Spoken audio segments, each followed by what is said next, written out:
नमस्कार.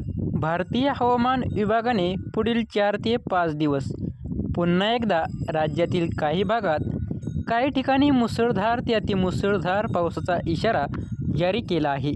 दरम्यान येत्या 24 ते 48 तासात राज्यातील काही भागात सतर्कतेचा इशारा देखील देण्यात आला आहे.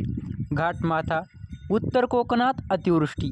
भारतीय हवामान विभागाने आज 3 ऑगस्ट आणि 4 ऑगस्ट रोजी मध्य महाराष्ट्रातील घाट भागात आणि उत्तर कोकणात रेड अलर्ट जारी केला असून अतिवृष्टीची शक्यता वर्तवली आहे. यामुळे सतर्क बागण्याची सूचना देखील हवामान विभागाने दिली आहे. तर पुढील 48 तासात कोकणातील काही विभागात मुसळधार पावसाचा इशारा देण्यात आला आहे. तर काही ठिकाणी अतिमुसळधार देखील पाऊस होईल. या भागांना अलर्ट. 4 जुलै रोजी सातारा, पुणे आणि पालघर जिल्ह्यात अतिमुसळधार पावसाचा अलर्ट दिला आहे. 4 जुलै रोजी आणखी आपल्याला सिंधुदुर्ग, रत्नागिरी, रायगड, ठाणे, नाशिकमध्ये देखील मुसळधार ते अतिमुसळधार पावसाचा अलर्ट देण्यात आला आहे.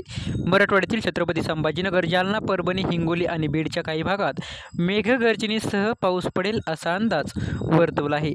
असेच नवीन अपडेट मिळवण्यासाठी आपल्या चॅनेलला सबस्क्राईब